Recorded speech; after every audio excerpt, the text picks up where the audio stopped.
So, in this lecture, we are going to talk about drug accumulation और drug से related जो भी adverse effects हैं और उसके कौन से रिएक्शंस होते हैं वो आज हम डिस्कस करेंगे इस लेक्चर में।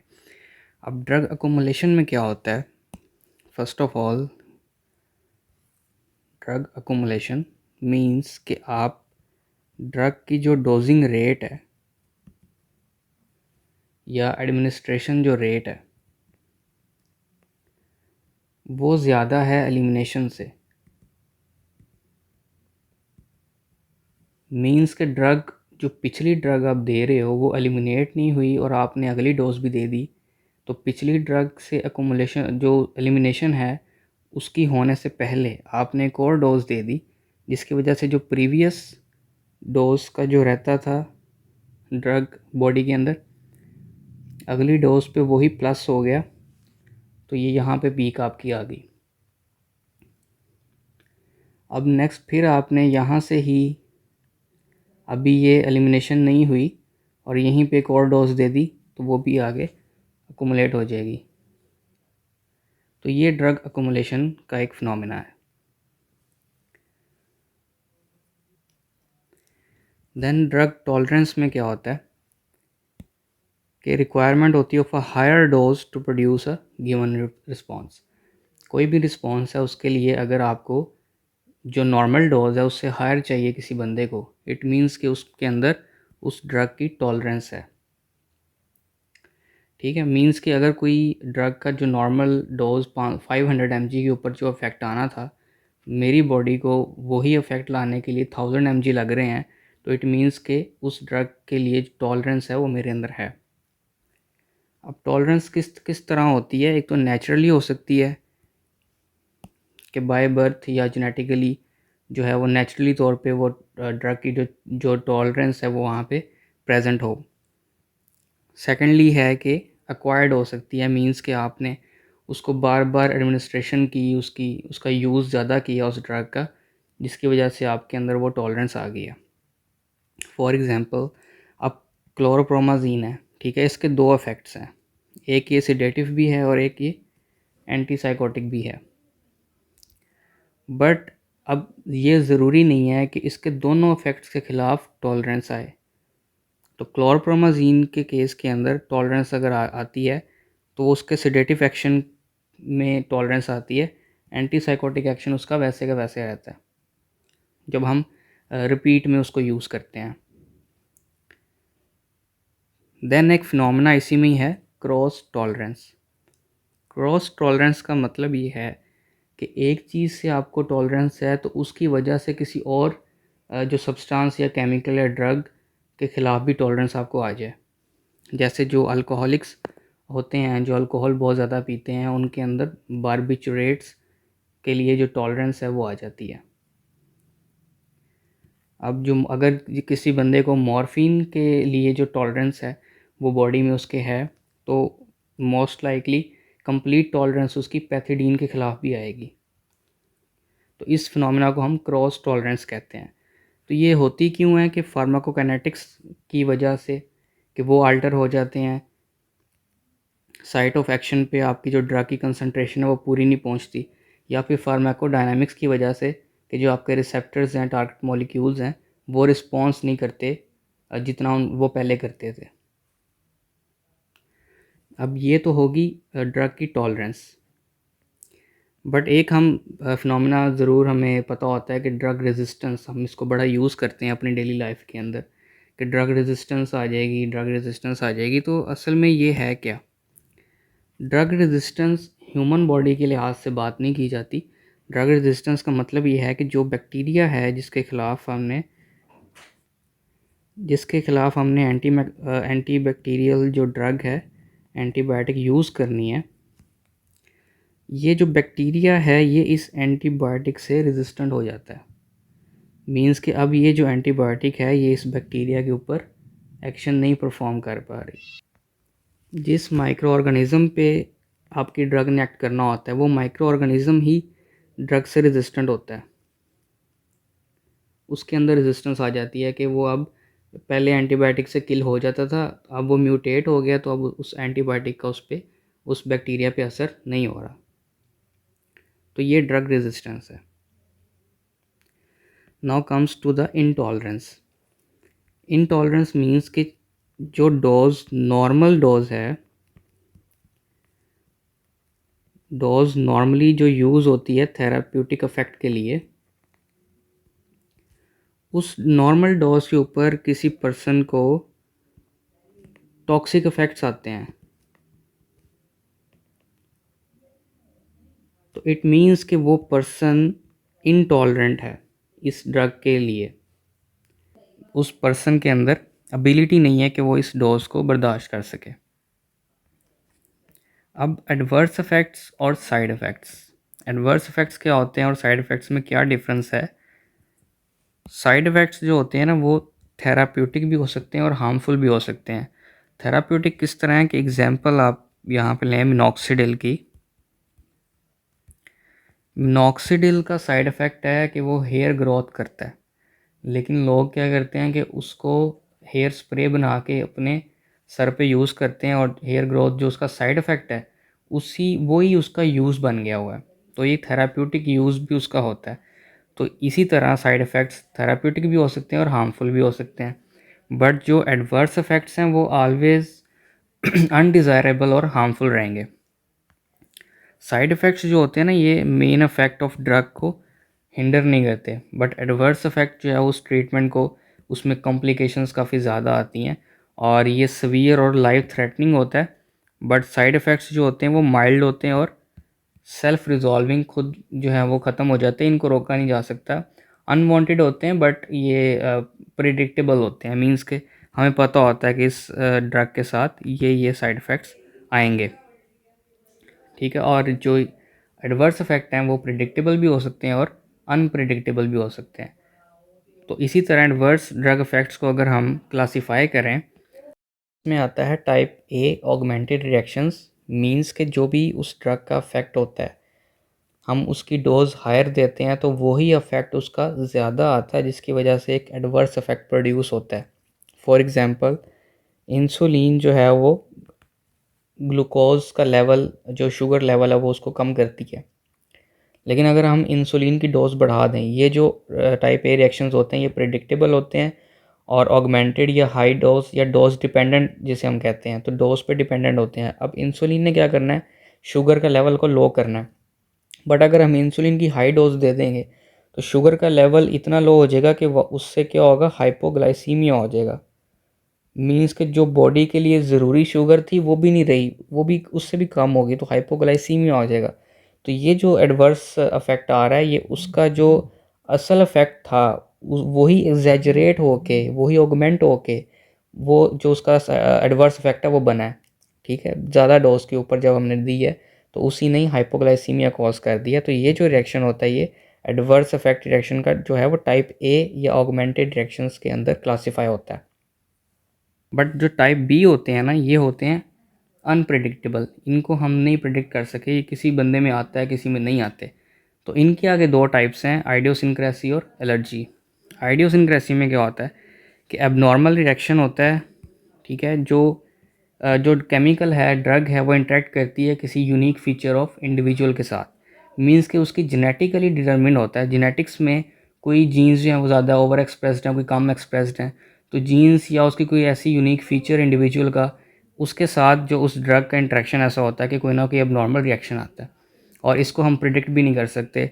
और दिस वन इज़ आइडियोसिंक्रेसी, कि इसका कोई अननोन, कोई पता नहीं होता कहाँ से क्या आ गया, खुद कहीं ना कहीं वो केमिकल किसी ना किसी चीज़ से, किसी प्रोटीन से, जीन से वो अपना इंटरेक्ट करके आपको एक नॉर्मल रिएक्शन जो है वो दे देगा, बट हमें उसका पता नहीं चलेगा कि वो किस वजह से हो रहा है।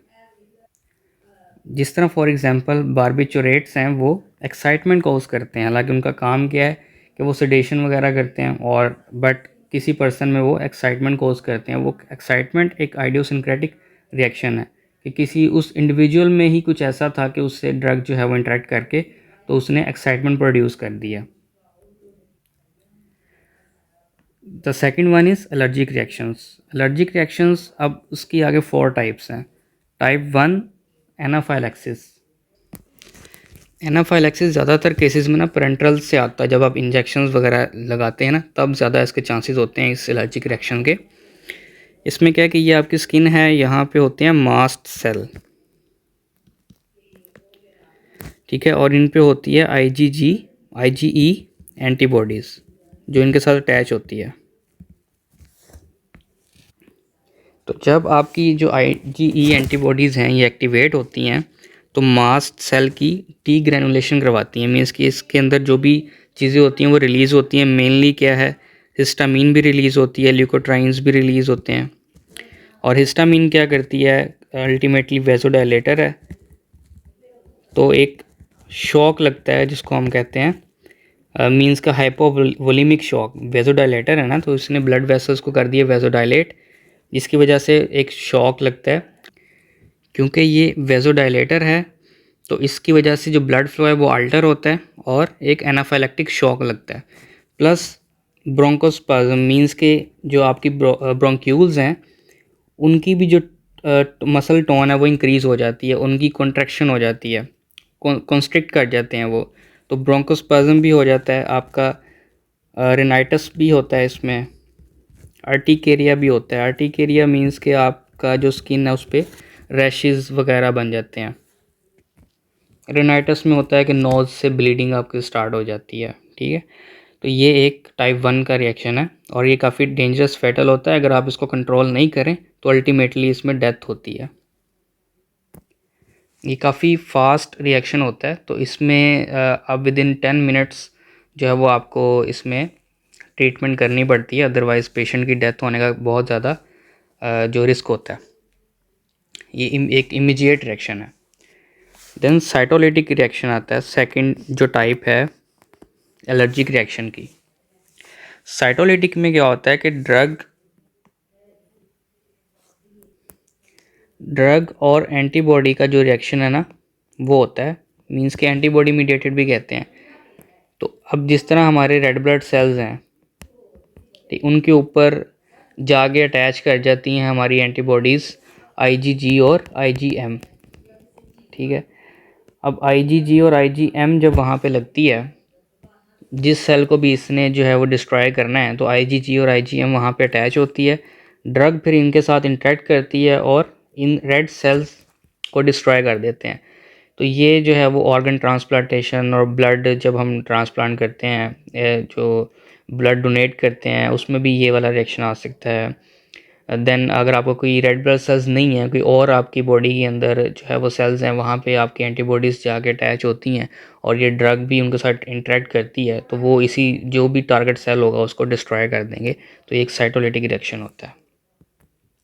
और अगर वो रेड ब्लड सेल्स को कर रहा है तो उसकी वजह से अनीमिया हो जाता है।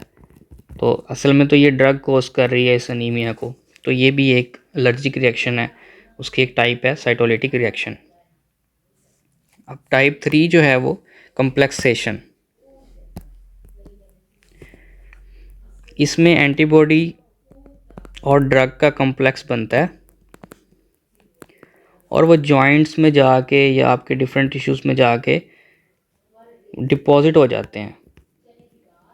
तो इसको हम आर्थरस भी कहते हैं, मीन आर्थराइटिस। तो ये जॉइंट्स में जाके डिपॉजिट होते हैं, फिर वहाँ पे पेन और इन्फ्लेमेशन वगैरह कॉज करते हैं। टाइप 4 में क्या होता है, ये सेल मीडिएटेड, मीन्स के टी सेल जो लिम्फोसाइट्स होते हैं वो इसको गवर्न करते हैं और ये थोड़ा टाइम के बाद आते हैं, डिलेड होते हैं। डिलेड रिएक्शंस भी इन्हें हम कहते हैं।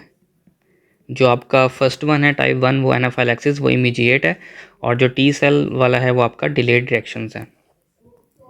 जब आपका जो एंटीजन है, हम यहाँ पे अगर ड्रग की बात करें, ड्रग की एलर्जी की, तो ड्रग एज एंटीजन हो जाता है। तो वो जब टी सेल पे आके आपके एक्ट करता है तो टी सेल जो है वो इन्फ्लेमेटरी रिस्पॉन्स को ट्रिगर करता है। तो उससे हमें, अगर हम ड्रग ले रहे हैं और ड्रग की वजह से टी सेल्स जो हैं वो एक्टिवेट हो गए हैं, ड्रग को वो समझ रहे हैं कि ये फ़ॉरेन केमिकल है और हार्मफुल है और उसके ख़िलाफ़ उन्होंने रिएक्शन स्टार्ट कर दिया एलर्जी का, तो अब वहाँ पे टी सेल एक्टिवेट हुए। एक्टिवेशन में थोड़ी देर लगती है, इसलिए वो डिलेड रिएक्शन है। तो उससे हमें कॉम्प्लिकेशंस, डर्माटाइटिस आ सकता है, ठीक है, स्किन की इन्फ्लेमेशन हो सकती है। और रैशेस वगैरह हो सकते हैं, फीवर हो सकता है। तो ये इस जो रिएक्शन है टाइप 4, उसकी कुछ कॉम्प्लिकेशंस या उसके कुछ रिएक्शंस वगैरह हैं। नेक्स्ट टॉपिक हमारे टीयूएस के अंदर है वो ड्रग डिपेंडेंस का है।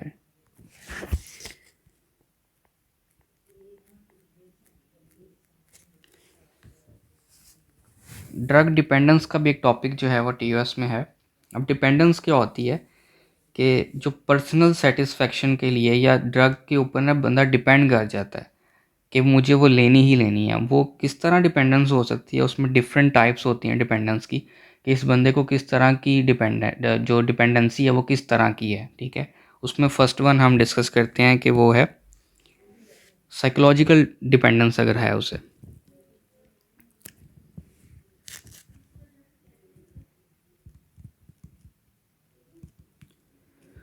साइकोलॉजिकल डिपेंडेंस, इसमें क्या होता है कि इंडिविजुअल ये बिलीव करता है कि उसको अच्छा रहने के लिए या वेल बीइंग के लिए ये वाली ड्रग का एक्शन लाजमी चाहिए।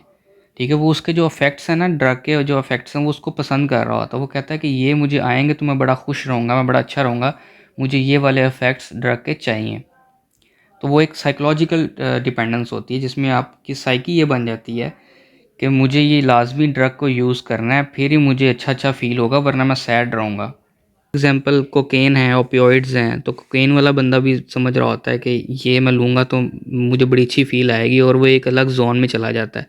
तो उसकी एक साइकोलॉजिकल डिपेंडेंस उस ड्रग के ऊपर बन जाती है।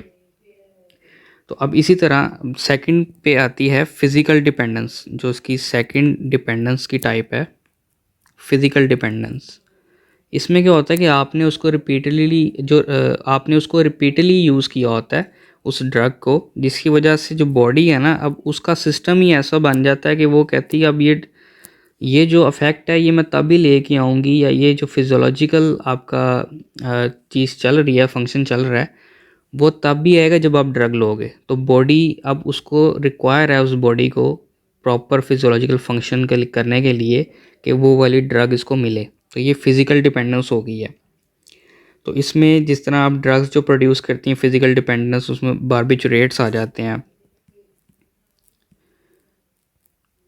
जो नींद की गोलियां हैं बारबिचुरेट्स। ठीक है, अब आप देखें कि एक बंदे को पहले नॉर्मल नींद आती थी, उसने जब बारबिचुरेट्स लेना स्टार्ट किए हैं, उसको नींद आना, डेली नींद आ रही है, उसको टाइम के ऊपर नींद आ रही है, वो आहिस्ता आहिस्ता है उसके ऊपर फिज़िकल डिपेंडेंस उसकी आ जाएगी बॉडी की, कि अब उसको नींद ही नहीं आएगी जब तक वो बारबिचुरेट या वो जो ड्रग वो ले रहा था नींद के लिए वो नहीं लेता, तब तक उसको नींद ही नहीं आएगी।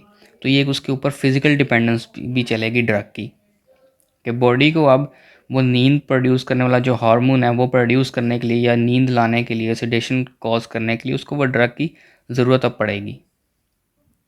और अगर वो बारबिचुरेट्स को डिसकंटिन्यू करता है, मींस के लेना छोड़ देता है, तो उसकी वजह से जो उसको विड्रॉवल सिम्टम्स हैं वो भी आएंगे, उसका जो ट्रेमर्स पड़ेंगे, सीजर्स पड़ेंगे। और पता दौरे पड़ रहे होते हैं जो ये छोड़ते हैं चीज़ों को, कि अब नींद की गोली नहीं लेनी, तो उसको एक क्रेविंग सी फील होना शुरू हो जाएगी उसकी बॉडी को, कि अब वो दोगे तो फिर मैं जो है वो मींस के नींद आपको लेकर आऊँगी। देन एक अलग होता है ड्रग एडिक्शन, आपने सुना होगा, ड्रग एडिक्ट्स होते हैं कुछ। अब एडिक्शन में और जो हैबिचुएशन है उसमें क्या फ़र्क है। जो हैबिचुएशन होती है ना, उसमें उस बंदे की ज़रा वो एक हैबिट बनती है, लेकिन उसके अंदर लेस इन्वॉल्वमेंट होती है उस बंदे की अपनी। मींस के जो हैबिचुएशन के अंदर अगर वो बंदा छोड़ना चाह रहा होता है ना, विड्रॉवल अगर करता है उस ड्रग का, या हम एग्जांपल किसी और चीज़ की भी ले सकते हैं, टोबैको की ले सकती हैं, कॉफ़ी चाय की ले सकते हैं। तो वो एक जब विड्रॉवल करते हैं ना, उसको ज़रा माइल्ड सिम्टम्स आते हैं, कुछ ज़्यादा वो तड़पने नहीं लग जाता कि मुझे वो चीज़ चाहिए। तो वो एक ड्रग हैबिचुएशन है। एडिक्शन में वो बंदा बहुत ज़्यादा इन्वॉल्व हुआ होता है उस चीज़ के अंदर, उसकी इन्वॉल्वमेंट बहुत हाई होती है। तो जब वो छोड़ता है उस ड्रग को, कोकेन को, ओपियोइड्स को, या फिर कोई भी ऐसी चीज़ जिस तरह एम्फेटामीन्स हैं, उनको अगर छोड़ता है तो उसको विड्रॉवल सिम्टम्स, बहुत हाईली विड्रॉवल सिम्टम्स आते हैं। उसको फिर रिहैबिलिटेशन सेंटर में लेके जाया जाता है वो, ताकि उसकी डोजेस को आहिस्ता आहिस्ता कम करते हैं। पहले पहले जितनी डोज लेता था वो उससे थोड़ी सी कम दी, फिर उसके बाद महीने गुजरने के बाद थोड़ी और कम की, इस तरह करके स्लोली उसको विड्रॉ करते हैं।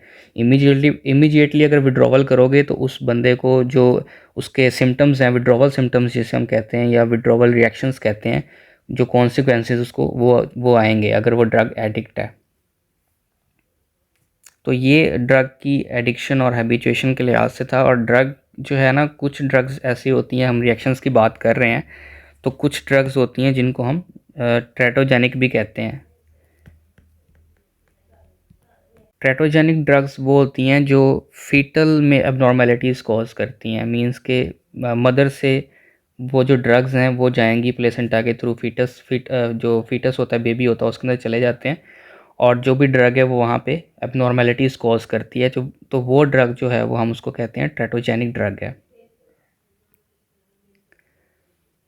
तो ये थे आपके कुछ रिएक्शंस, एडवर्स इफ़ेक्ट्स वगैरह, और ड्रग की कौन कौन सी चीज़ें हैं, कॉम्प्लिकेशंस और रिएक्शंस कौन कौन से आते हैं, साइड इफ़ेक्ट्स क्या हैं, एडवर्स इफ़ेक्ट्स क्या होते हैं, टॉलरेंस क्या है, इनटॉलरेंस क्या है। तो ये डिफरेंट जो सब टॉपिक्स थे, आर्टिकल्स थे, ये हमने डिस्कस किए हैं इस लेक्चर के अंदर। इसी के साथ जो आपका फार्माकोडायनामिक्स है वो भी कंप्लीट हो जाता है। नेक्स्ट इंशाल्लाह फिर हम बाकी जो चीज़ें हैं वो अगले लेक्चर में डिस्कस कर लेंगे।